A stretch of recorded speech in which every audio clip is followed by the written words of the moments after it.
আমাদের প্রধান অতিথি এসেছিলেন এবং আজও আমাদের মঞ্চে রয়েছেন, আমরা কৃতজ্ঞতা জানাই তার জন্য।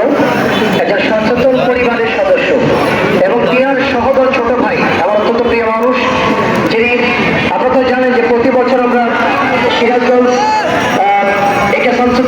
সংসদের স্টেডিয়ামে আমরা ডিসি কাপ চালাই এবং সেই মাঠের নিয়মিত দর্শক আমাদের কাউন্সিলর সাহেব, সাবেক কাউন্সিলর সাহেব আমাদের তারেক ভাই এবং আমাদের আমাদের মারুফ ভাই ডিসি কাপের নিয়মিত দর্শক তারা, তাদের জন্য শুভকামনা। বর্তমান চাপাই চাপাই লেফট সাইড থেকে বর্তমান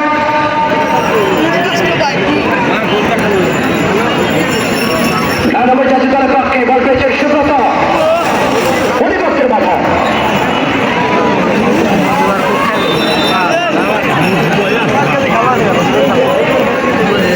যে সমস্ত দর্শকগুলো মাঠের পশ্চিম দিকে আমাদের খালিক ভাইয়ের দোকানের উপরে দাঁড়িয়ে আছেন, আম গাছের ডাল ধরে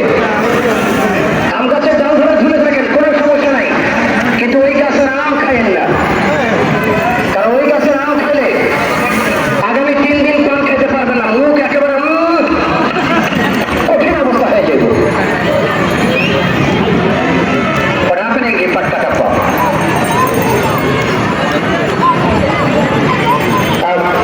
আমাদের বর্ষকার টকি ভাই বলছিলেন, আমাদের সদস্যগণ, আমি সকালেও দেখেছি রেজন ভাই সহ আমাদের বাপ্পি ভাই তাদের সঙ্গী সাথীদেরকে নিয়ে যেভাবে এই মানে মাঠের পানিগুলো যেভাবে নিষ্কাশন করেছেন তারা এবং মাঠটাকে একটা খেলার জন্য অ্যাকোমোডেশন করে তারা যে পরিশ্রমটা করেছেন, আমি কৃতজ্ঞতা জানাই তাদের জন্য। আমাদের সদস্যরা তারা দারুণভাবে মাঠটিকে গড়ে তুলেছেন, পানি সমস্ত তারা কিন্তু উঠে মাঠ থেকে পানি নিষ্কাশন করে দিয়ে খেলার একটা উপযোগী পরিবেশ তৈরি করে দিয়েছেন, তার জন্য কৃতজ্ঞতা জানাচ্ছি।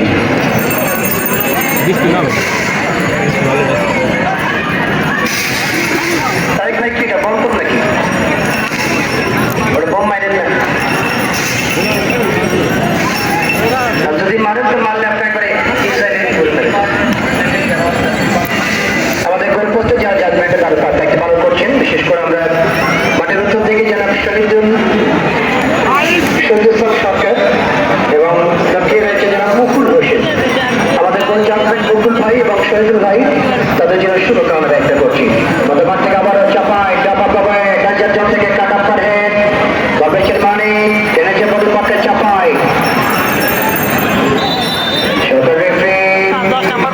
একেবারে চমৎকার ট্রাপ রেখেছিলেন।